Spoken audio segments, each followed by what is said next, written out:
2525 రూపాయలకు వడ్లు ప్రైవేట్ కమ్ముకున్నాడు.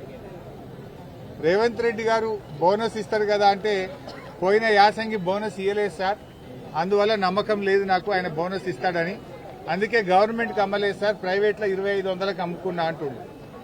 నిజానికి ఆయన గవర్నమెంట్కి అమ్ముకుని ఉంటే 2869 రూపాయలు రావాలి. కానీ గవర్నమెంట్ మీద రేవంత్ రెడ్డి మీద నమ్మకం పోయింది. యూరియా బస్తాలే ఇయ్యలేదు, పోయిన యాసంగి బోనస్ ఇయ్యలేదు, అందువల్ల నేను ప్రైవేట్ దళారులకు అమ్ముకున్నా అని చెప్పి నెల్లి కుదురుకు చెందిన గొగులోతు పీనా గారు చెప్పారు. అదేవిధంగా మరో రైతు బుక్య రామ్కోటి గొట్లగూడ తండ బుక్య రామ్కోటిని మాట్లాడిస్తే 2581 రూపాయలకు అమ్ముకున్న సార్ అన్నాడు. ఆయన బాధ అయితే వర్ణా తీరం. సార్ యూరియా బస్తాలు దొరకక 317 అది 1500 రూపాయలకు బస్తా ఉంటుంది. యూరియా దొరకక 317 1500 రూపాయలకు ఒక బస్తా కొనుక్కొచ్చి యూరియా చల్లినా మరి చాలా ఇబ్బంది జరిగింది, పెట్టుబడి కూడా రావడం లేదు. అటు యూరియా దొరకక 300 రూపాయలకు సంచికి బదులు 1500 రూపాయలకు ఒక సంచి 317 తెచ్చేసిన అని చెప్పిండు. వడ్లు అమ్ముదామంటే బోనస్ రావడం లేదు. మేము ఈ ప్రభుత్వ కొనుగోలు కేంద్రమే లేదు. ఇంత పెద్ద కేసముద్రం మార్కెట్ వరంగల్ తర్వాత అతిపెద్ద మార్కెట్. ఇవాళ ఈ మార్కెట్లో ప్రభుత్వ కొనుగోలు కేంద్రం ఇవాళటికి కూడా ప్రారంభం కాలేదు. కేసముద్రం మార్కెట్లో వడ్ల కొనుగోలుకు సంబంధించిన కేంద్రమే లేదు. మొత్తం వడ్లన్నీ దళారుల పాలైతా ఉన్నాయి. ఇవాళ పాపం రామ్కోటి 2581కి అమ్ముకున్నాడు. యూరియా దొరకక 317 వేసుకున్నా అని చెప్పాడు. రైతు బంధు కూడా 2 పంటలకు ఇచ్చిండు, 2 పంటలు ఎగ్గొట్టిండు అని చెప్పిండు రామ్కోటి. మరొక రైతు వెంకన్న, ఈయన అమీనాపురం గ్రామానికి చెందిన వెంకన్న సన్న రకం వడ్లు తెచ్చి 2400కే అమ్ముకున్నాడు. ఆయనకు 2869 రావాలి, బట్ 2400కే అమ్ముకున్నాడు. అంటే 469 రూపాయలు ఒక క్వింటాల్కు వెంకన్న నష్టపోయిండు. అయ్యా రేవంత్ రెడ్డి గారు, నువ్వు ఆ జూబ్లీ హిల్స్ ప్యాలెస్ లో కూర్చొని అంత బాగుంది అనుకుంటున్నావు. ఒక్కసారి రా కేసముద్రం మార్కెట్ కు, ఒక్కసారి రా వరంగల్ మార్కెట్ కు. రైతులు శాపనార్థాలు పెడుతున్నారు నీకు, నీ ప్రభుత్వానికి. రైతుల కళ్లల్లో కన్నీళ్లు తిరుగుతా ఉన్నాయి. ఈరోజు నువ్వు యూరియా ఇయ్యలేదు, రుణమాఫీ సగం కూడా చేయలేదు, రైతు బంధు 2 సార్లు ఎగ్గొట్టినవు, బోనస్ ఒక్కసారి ఇచ్చి ఒకసారి ఎగ్గొట్టినవు. రైతులకు నీ మీద నమ్మకం పోయి ఇవాళ వడ్లు దళారులకు అమ్ముకుంటున్న పరిస్థితి వస్తా ఉంది. అదేవిధంగా మరొక రైతు గొగులోతు తేజ, ఈయన యూరియా దొరకలేదని నేను 2020 తెచ్చేసిన సార్ అని చెప్పిండు. అంటే ఎందుకు వేసినవే 2020 అంటే మరి ఏం చేయమంటావు సార్, యూరియా దొరకలే, 1150 రూపాయలకు ఒక సంచి 2020 తెచ్చిన, ఒక్క యూరియా బస్తా దొరికితే అది ఇది కలిపి చల్లినా సార్ అంటుండు. ఇవాళ గొగులోతు తేజ కూడా వడ్లు 2311కే అమ్ముకున్నాడు. ఏందయ్యా బాబు అంటే, సార్ ఈ రేవంత్ రెడ్డి బోనస్ ఇయ్యడు సార్, ఆయన మీద నమ్మకం లేదు సార్, అందుకే 2311కు మార్కెట్లు అమ్మేసిన అంటుండు. ఇవాళ ఏ రైతును కదిలిచ్చినా ఇదే పరిస్థితి కనబడతా ఉంది. అదేవిధంగా ఒక మహిళా రైతు బోడ హల్య 10 రోజుల క్రితం మక్కలు తెచ్చిందట మార్కెట్. 10 రోజుల నుంచి మక్కలు కొంటలేరు, 10 రోజుల నుంచి ఇక్కడనే ఉన్నా అని బోడ హల్య అనే రైతు తన ఆవేదన వెల్లబుచ్చుతా ఉన్నాడు. మరి అదేవిధంగా మరొక రైతు బానోతు యాకూబ్ మక్కలమ్మి 15 రోజులైంది, ఇప్పటిదాకా ₹1 పేమెంట్ కాలేదు అంటున్నాడు. మార్క్ఫెడ్ కు ఇదే కేసముద్రం మార్కెట్లో 15 రోజుల కింద బానోతు యాకూబ్ మక్కలమ్మి 15 రోజులైంది, ₹1 రాలేదు. యాసంగికి నేను దుక్కి దున్నాలే, ట్రాక్టర్కు పైసలు లేవు, మందు బస్తాలకు పైసలు లేవు, ఏం చేయాలి సార్, పైసలు రాలేదు, రోజు మార్కెట్ చుట్టూ తిరిగిపోతున్నా, రోజు రేపే అంటుండ్రు మక్కల పైసలు పడతలేవు అని ఈరోజు మాట్లాడుతున్నటువంటి పరిస్థితి ఉన్నది. మొత్తంగా చూస్తే పరిస్థితి ఇటు మక్క రైతులను చూసినా అటు వడ్ల రైతులను చూసినా చాలా బాధాకరమైన పరిస్థితి. మేము పత్తి అయితే కొనే దిక్కే లేదు. ఇలా ప్రభుత్వాన్ని సూటిగా డిమాండ్ చేస్తా ఉన్నాం, వెంటనే కేసముద్రం మార్కెట్లో వడ్ల కొనుగోలు కేంద్రం ప్రారంభించండి. రాష్ట్రంలో ఇంకా 2000 కొనుగోలు కేంద్రాలు ప్రారంభించలేదు, అవన్నీ కూడా ప్రారంభించండి అని డిమాండ్ చేస్తా ఉన్నాం. వడ్లు కొన్న వాటికి కూడా 1400 కోట్ల రూపాయల బకాయిలు ఉన్నాయి రాష్ట్రంలో. వెంటనే 1400 కోట్ల బకాయిలు కొన్న వడ్లకు డబ్బులు చెల్లించండి. రాష్ట్రంలో మక్కలు కొన్నారు కానీ ఏ ఒక్క రైతుకు మక్క రైతుకు ₹1 ఇయ్యలే. మక్క రైతుకు ₹1 కూడా ప్రభుత్వం ఇప్పటిదాకా చెల్లించలే. తక్షణమే తుమ్మల నాగేశ్వరరావు గారు రివ్యూ చేయండి. మక్క రైతులను ఎక్కడైతే మక్కలు కొన్నారో వాళ్లకు వెంటనే డబ్బులు చెల్లించండి అని డిమాండ్ చేస్తా ఉన్నాం. మూడో డిమాండ్, పోయిన యాసంగికి సంబంధించిన బోనస్ 1100 కోట్ల రూపాయలు వెంటనే విడుదల చేయాలి అని డిమాండ్ చేస్తున్నాం. ఇలా కేసముద్రంలో ఏ రైతును కదిలిచ్చినా రేవంత్ రెడ్డి మీద నమ్మకం లేదు. పోయిన యాసంగిలో వడ్లు అమ్మితే బోనస్ వల్లేదు, అందుకే గవర్నమెంట్కి అమ్ముతలేము, ప్రైవేట్లు అమ్ముకుంటున్నాము అని చెప్తా ఉన్నారు. అంటే రేవంత్ రెడ్డి నీ పతార గంత అయిపోయింది. నేను ఉత్త మాటలు చెప్పట్లే, రైతుల పేర్లు చెప్పినా ఊరు చెప్పినా మార్కెట్లో పలకరించిన తర్వాత చెప్తా ఉన్నా. రివ్యూ చేసుకో. నువ్వు ఆడ కూర్చొని ఆ జూబ్లీ హిల్స్ ఉప ఎన్నికలకు కుట్రలు చేసుడు డబ్బులు వంచుడు కాదు, రైతుల గురించి ఆలోచన చేయి. నా యూరియా ఇయ్యకపోతివి, వడ్లు కొనకపోతివి, బోనస్ ఇయ్యకపోతివి, రైతు బంధు ఇయ్యకపోతివి, రుణమాఫీ పూర్తి చేయకపోతివి, ఏది నువ్వు రైతులకు చేసిన ఒక్క హామీ అన్న అమలు చేసినావా అని అడుగుతా ఉన్నా.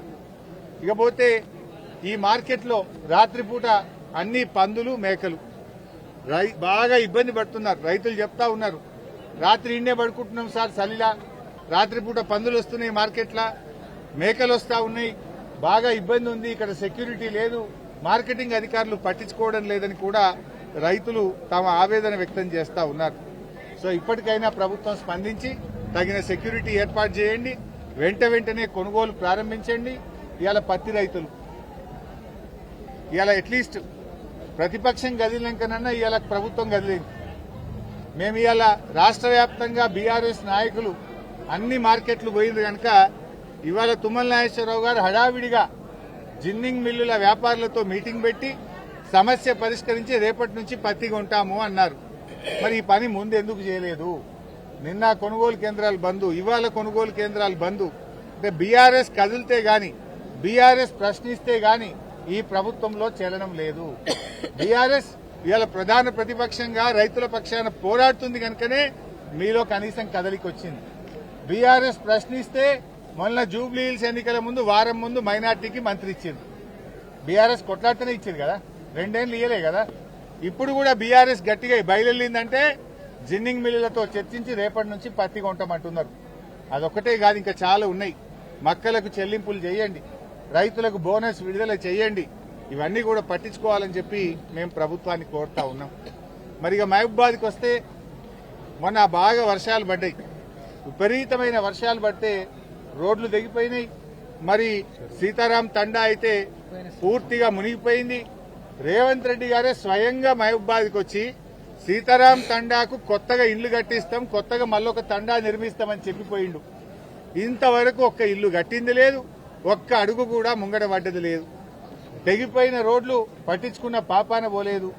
159 చెరువులు, 8 చెక్ డ్యాంలు తెగిపోయినాయి. ఒక్క చెరువు మరమ్మతు చేయలే, ఒక్క చెక్ డ్యాం కూడా మళ్ళా పునరుద్దరించే ప్రయత్నం చేయలే. ఇసుక మాఫియా, ఎందుకంటే చెక్ డ్యాంలు పునరుద్దరిస్తే ఇసుక దందా నడవదు కాంగ్రెస్ నాయకులకు. ఇసుక మాఫియా ఇష్టారాజ్యంగా మహబూబాద్ లో ఇవాళ వెళ్తా ఉన్నారు. ఇవాళ కాంగ్రెస్ నాయకులే ఇసుక మాఫియాకి ఎగబడ్డరు. ఆ ఇసుక మాఫియా ఆటలు సాగవని, వాళ్ళ ఆగడాలు సాగయని చెక్ డ్యాంల మరమ్మత్తు జరుగుతలేదు, చెరువుల మరమ్మత్తు జరుగుతలేదు. అడ్డగోలుగా ఇసుక వ్యాపారం చేసి దోపిడీ చేస్తున్నటువంటి పరిస్థితి వచ్చింది. ఇవాళ ఓపెన్ మార్కెట్లో ఎవరైనా ఇల్లు కట్టుకుంటే 3,000 రూపాయలకు టన్ను ఇసుక అయింది. బీఆర్ఎస్ ఉన్నప్పుడు 1,000 రూపాయలకు దొరుకుతుండే, ఇవాళ ఇసుక ధర 3,000 రూపాయలకు పెరిగింది. అదేవిధంగా ఇవాళ దాదాపు 1,00,000 ఎకరాలు వరంగల్ జిల్లాలో మహబూబాద్ తాలూకాలో పంట నష్టం జరిగింది. రేవంత్ రెడ్డి గారు వచ్చి గొప్ప గొప్ప మాటలు చెప్పిండు. ఎకరానికి 10,000 ఇస్తా అన్నాడు, 10 రూపాయలు కూడా ఇయ్యలే ఇప్పటిదాకా. అప్పుడు వరంగల్ డిక్లరేషన్ లో పంటల బీమా అమలు చేస్తాం, మీకు పంట పండితే ఎంత వస్తాయో అన్ని పైసలు ఇస్తామన్నారు. మరి 2 ఏళ్లైంది రేవంత్ రెడ్డి, నీ పంటల బీమా ఏమైంది? అసెంబ్లీలో కూడా చెప్పినారు, ఈ సంవత్సరం నుంచే పంటల బీమా అమలు చేస్తామని 2 సార్లు ఆర్థిక మంత్రి బడ్జెట్ ప్రసంగంలో చెప్పినా పంటల బీమాకు దిక్కే లేదు. పంటల బీమా రాదాయే, 10,000 రూపాయలు ఇస్తానన్న పైసలు రావాయే. రేవంత్ రెడ్డి గారిని డిమాండ్ చేస్తా ఉన్నాం, పోయిన యాసంగి వడగళ్ల వాన గాని, ఈ సంవత్సరం అకాల వర్షాల వల్ల ఏ పంటలైతే దెబ్బతిన్నాయో వారికి వెంటనే డబ్బులు విడుదల చేయాలని బీఆర్ఎస్ పార్టీ పక్షాన డిమాండ్ చేస్తా ఉన్నాం. అట్లే మేము గౌరవనీయులు దయాకర్ రావు గారు, అదేవిధంగా మా పెద్దలు రెడ్డి నాయక్ గారు వాళ్ళు కోరితే నేను 100 పడకల ఆసుపత్రులు శాంక్షన్ చేసిన. మరిపేడలో 100 పడకల ఆసుపత్రి, తొర్రూరులో 100 పడకల ఆసుపత్రి ఇచ్చినాం. ఏమైంది? ఇలా 2 డాక్టర్లే గెలిచిండ్రు. మరి డాక్టర్లు గెలిచినా కనీసం ఇది కూడా పట్టించుకోరా? ఇలా మరిపేడగా 100 పడకల ఆసుపత్రి ఆన్నే ఆగిపోయింది. అదేవిధంగా తొర్రూరు 100 పడకల ఆసుపత్రి అతిగతి లేని పరిస్థితి ఉన్నది. అంటే మేము శాంక్షన్ చేసినా కూడా ఆ పనులు కూడా చేయించుకోరా అని అడుగుతా ఉన్న గౌరవ శాసనసభ్యులను. అదేవిధంగా పిహెచ్సి మా సత్యవతక్క ఆ రోజు అడిగితే నర్సింహులపేట పిహెచ్సి గాని పెద్దవంగర పిహెచ్సి గాని 2 పిహెచ్సిలు శాంక్షన్ ఇచ్చినాం. వాటి పనులు కూడా ఎక్కడేసిన గొంగల్లాగా అక్కడిలాగా ఉంది. పెద్దవంగర పిహెచ్సి గాని నర్సింహులపేట పిహెచ్సి గాని పనులు ముందుకు పోతున్న పరిస్థితి లేదు.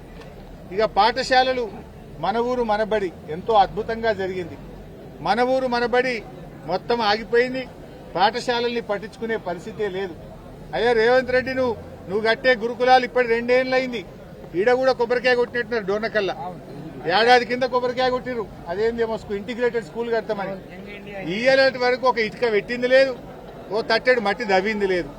కానీ బీఆర్ఎస్ చేసినటువంటి మన ఊరు మనబడి ఎంతో మంచిగా డిజిటల్ క్లాస్ రూమ్లతోని డైనింగ్ హాళ్లతోని మంచి తరగతి గదుల్ని నిర్మిస్తుంటే అర్ధాంతరంగా మన ఊరు మనబడిని ఆపేసి ఇవాళ ప్రభుత్వ పాఠశాలల్ని నిర్వీర్యం చేస్తా ఉన్నాడు రేవంత్ రెడ్డి.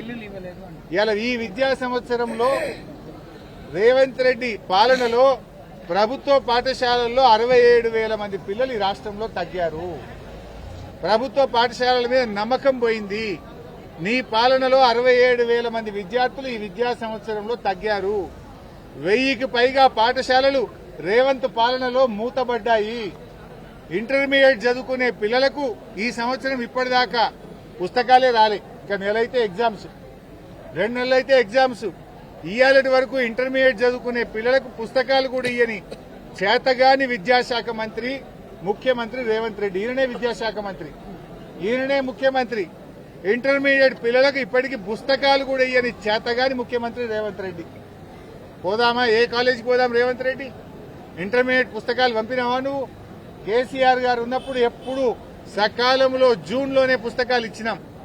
ఇప్పుడు మనం డిసెంబర్ నెలకు వస్తా ఉన్నాం, రాలేదు.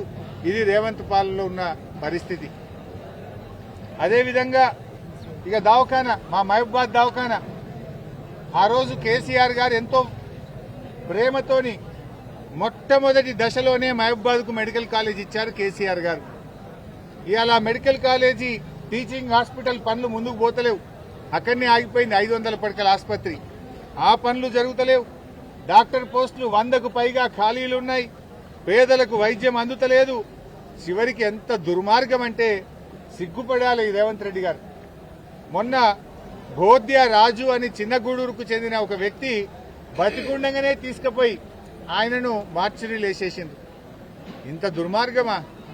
ఇది ప్రజాపాలన? బతికినోని తీసుకుపోయి మార్చులు వేస్తారు. పొద్దుగా లేచి నేను బతికే ఉన్నాను, వాడు మార్చులకి వెళ్ళి లేచి రావట్టే.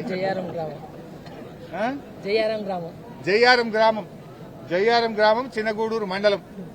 వాడు చచ్చిపోయిందని తీసుకుపోయి బతికినోని తీసుకుపోయి మార్చులు వేస్తే పొద్దుగాల నిద్ర లేచినట్టు లేచి నేను బతికే ఉన్నాను మార్చులకి వెళ్ళి బయటకు వచ్చింది. ఇయ్యాలటి వరకు దాని మీద విచారణ లేదు, చర్యలు లేవు. బతికినోని మార్చులు లేచిన పాలన రేవంత్ పాలన. ఎంత గొప్పగా ఉంది ఆయన. ఇప్పుడు చచ్చిపోయిన వాళ్ళకి కూడా ఇంకేం చేస్తారంటే చివరి దశలో బతికించడానికి సిపిఆర్ చేస్తారు. ఏమన్నా బతుకుతాడేమో అని తనలాడతారు. కానీ మీరు బతికిన వాళ్ళని తీసుకుపోయి మార్చులు వేసారు. ఇక నా పాలన ఇంత గొప్పది అంత గొప్పది అంటాడు రేవంత్ రెడ్డి. మేము అంత మంచిగా దవాఖాన్లు మంజూరు చేస్తే ఆ దవాఖాన్లు గట్టవైతివి. ముఖ్యంగా తొర్రూరు దవాఖానా, మరిపేట దవాఖానా. మేము ఇంత మంచి మెడికల్ హాస్పిటల్ పెడితే 500 పడకల ఆసుపత్రి ఆన్నే పెడితివి. బతికినోని తీసుకుపోయి మార్చురీలు వేస్తేవి. ఇది మీ పాలన. వైద్యం అటకెక్కింది, రైతులకు యూరియా దొరకది. ఏంది రోడ్లు? ఏ రోడ్డు పైనా ఇంత గుంతలు. నేను వరంగల్కి వెళ్ళి కేసముద్రం వస్తామంటే మా రవీందర్ అన్న ఆ రోడ్డు పోతే అన్ని గుంతలే ఉన్నాయని ఈ రోడ్ల పట్టుకొచ్చిండు. మోచేతిలో గుంతలున్నాయట మొత్తం. అంటే నీ 2 ఏళ్ల పాలనలో కనీసం ఆ రోడ్లను రెన్యువల్ కాదు కదా, తట్టెడు మట్టి కూడా పోస్తలేవు, ఇంత డాంబర్ కూడా పోస్తలేవు పొక్కలల్లా. నీ పాలన గట్లున్నది. అంటే రోడ్డు బాగలేదని రూటు మార్చుకొని రావాల్సిన పరిస్థితి వచ్చిందయ్యా రేవంత్ రెడ్డి. ఇక కోమటిరెడ్డి గారు మాట్లాడితే 60,000 కోట్లతో రోడ్లు చేస్తున్నా అంటాడు. అయ్యా వెంకటరెడ్డి ఏ ఊరికి పోదని చెప్పరాదు? ఏదన్నా ఒక్క రోడ్ అన్నా గుంతలు లేకుండా ఉన్నదే రాష్ట్రంలో? కనీసం ఉన్న పొక్కలన్నా పూడ్చు, రోడ్లు మరమ్మతన్నా చెయ్యి. నీ కొత్త రోడ్లు దేవుడెరుగు, నీ 60,000 కోట్ల దేవుడెరుగు. కానీ ఈ తెలంగాణలో ఏ నియోజకవర్గం పోయినా 2 ఏళ్ల నీ పాలనలో ఎక్కడన్నా తట్టెడు డాంబర్ పోసినవా? ఒక్క రోడ్ వేసినవా? కొత్త రోడ్లు కాదు కదా, ఉన్న రోడ్లను ముందు మరమ్మతు చేయండి. చాలా పరిస్థితి ఆందోళనగా ఉంది. ఆ జేఎన్టీయూ కాలేజ్ కేసీఆర్ గారు శాంక్షన్ ఇచ్చారు, ఇప్పటిదాకా ఇంజనీరింగ్ కాలేజ్ పని స్టార్ట్ అయితలేదు, దాన్ని పట్టించుకునే పరిస్థితి లేదు. హార్టికల్చర్ డిగ్రీ కాలేజ్ ఇచ్చాం, దానికి ల్యాండ్ లేదని బిల్డింగ్ తరలించడానికి కుట్ర చేస్తా ఉన్నారు. మల్యాలలో హార్టికల్చర్ కాలేజ్ కట్టాలని ఆనాడు కేసీఆర్ గారు ప్రభుత్వం నిర్ణయించింది. 2 ఏళ్లైనా ఈ ప్రభుత్వం వచ్చినాక ఆ రోజు నిధులు మంజూరు చేశాం, కానీ ఈ ప్రభుత్వం దాన్ని మల్యాల నుంచి తరలించే కుట్ర చేస్తా ఉన్నారు. మల్యాలలోనే వెంటనే హార్టికల్చర్ కాలేజ్ పనులు ప్రారంభించాలని బీఆర్ఎస్ పార్టీ పక్షాన హెచ్చరిస్తా ఉన్నాం. అదేవిధంగా మహబూబాద్ మున్సిపల్ బిల్డింగ్ మొత్తం అయిపోయింది, జరంత పని ఉంది. 2 ఏళ్లగా మున్సిపల్ బిల్డింగ్ పూర్తి చేసే పరిస్థితి లేదు.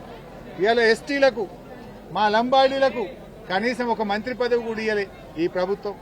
మంత్రి పదవి ఇయ్యలే, డిప్యూటీ స్పీకర్ ఇస్తామన్నారు, చెప్పి 6 నెలలే గానీ దానికి అసెంబ్లీ పెడదామంటే రేవంత్ రెడ్డికి భయం అవుతున్నది. ఎందుకంటే అసెంబ్లీ పెడితే ప్రతిపక్షాలు నిలదీస్తాయేమో, ప్రతిపక్షాలు ప్రశ్నిస్తాయేమో అని అసెంబ్లీ పెట్టే ధైర్యం చాలతలేదు రేవంత్ రెడ్డికి. 6 నెలల నుంచి అసెంబ్లీ పెట్టి డిప్యూటీ స్పీకర్ ఎన్నిక పూర్తి చేస్తలేదా? అంటే డిప్యూటీ స్పీకర్ ఎన్నిక చేస్తే అసెంబ్లీ పెడితే మళ్ళీ అన్ని ఏమడుగుతారో, ప్రతిపక్షాలు నిలదీస్తారేమో అని భయపడి అసెంబ్లీ పెట్టలేవా రేవంత్ రెడ్డి? ఈ సంవత్సరం వారం రోజులు కూడా అసెంబ్లీ పెట్టలే. నేను 40 రోజులు పెడతా అంటే కదా అసెంబ్లీ పెట్టడానికి ఎందుకు భయపడుతున్నావు? తక్షణమే అసెంబ్లీ సమావేశాలు పెట్టండి, డిప్యూటీ స్పీకర్ ఎన్నిక పూర్తి చేయండి, ప్రజా సమస్యల మీద చర్చించండి అని డిమాండ్ చేస్తా ఉన్నాం. లంబాడీలకు కూడా వెంటనే, గిరిజనులకు, లంబాడీలకు మంత్రి వర్గంలో స్థానం కల్పించాలని కూడా ఈరోజు బీఆర్ఎస్ పార్టీ డిమాండ్ చేస్తా ఉంది. అంటే మీరు ఇవాళ లంబాడీలను, తండాలను చిన్నచూపు చూస్తా ఉన్నారు. ఆనాడు కేసీఆర్ గారు తండాలను గ్రామ పంచాయతీలు చేశారు, ఎస్టీలకు 10% రిజర్వేషన్ ఇచ్చారు. అన్ని తండాలకు మా అక్కనే ఆ రోజు 400 కోట్లు ఒక మహబూబాద్ లో తండా రోడ్లకు మంజూరు చేశారు. ఒక రోడ్ పని అయితే అన్ని ఆగిపోయినాయి, సగం సగమై ఆగిపోయినాయి. ఆనాడు తండాలకు రోడ్లు ఇచ్చినాం, పోడు భూములకు పట్టాలు ఇచ్చినాం, అదేవిధంగా 3 ఫేజ్ కరెంట్ ఇచ్చినాం, 24 గంటల ఉచిత కరెంట్ ఇచ్చాం, పోడు భూములకు రైతు బంధు ఇచ్చాం, ఇవాళ గిరిజనులకు మంత్రి పదవి ఇచ్చాం. అన్ని రకాలుగా లంబాడీలను, మా గిరిజనులను గౌరవించిండు మా కేసీఆర్ గారు. బంజారా హిల్స్ లో బ్రహ్మాండంగా బంజారా భవన్ కట్టించారు, కొమరం భీం భవన్ కట్టించారు కేసీఆర్ గారు. 2 ఏళ్లలో మీరు చేసిన ఒక్క పని, మా లంబాడి బిడ్డలకు చేసిన ఒక్క పని ఏదైనా ఉంటే చెప్పు. ఉద్యోగాలు ఇవ్వలేదు, ఇవాళ ఎరువులు ఇస్తలేవు, పండిన పంట కొంటలేవు, కనీసం ఉన్న మంత్రి పదవి కూడా ఇవ్వకుండా లంబాడీలకు కూడా అన్యాయం చేసింది రేవంత్ రెడ్డి గారి ప్రభుత్వం. ఇలా ఆలోచిస్తున్నారు, ఇవాళ ఏ రైతును కదిలిచ్చినా కేసీఆరే బాగుండే. అంతా ఆగమాగం చేసిండ్రు సార్, ఆశ చెప్పిండ్రు సార్, మోసం చేసిండ్రు సార్, కేసీఆరే బాగున్నాడు, మళ్ళా కేసీఆర్ రావాలని ఇవాళ కేసముద్రం మార్కెట్ లో ఏ రైతును కదిలిచ్చినా రైతు నోట కేసీఆరే కనబడతా ఉన్నాడు. నీ అన్ని కూడా మాయ మాటలు. ఇవాళ రైతుల్ని నట్టేట ముంచినవు. ఇప్పటికైనా వెంటనే మక్కలు, వడ్ల కొనుగోలు కేంద్రాలు ప్రారంభించండి, వెంటనే పంటలు కొనండి, పత్తి రైతులకు అన్యాయం చేయకండి, పత్తి యథావిధిగా ఎకరానికి 12 క్వింటాలు కొనాలని బీఆర్ఎస్ పార్టీ తరఫున డిమాండ్ చేస్తుంది.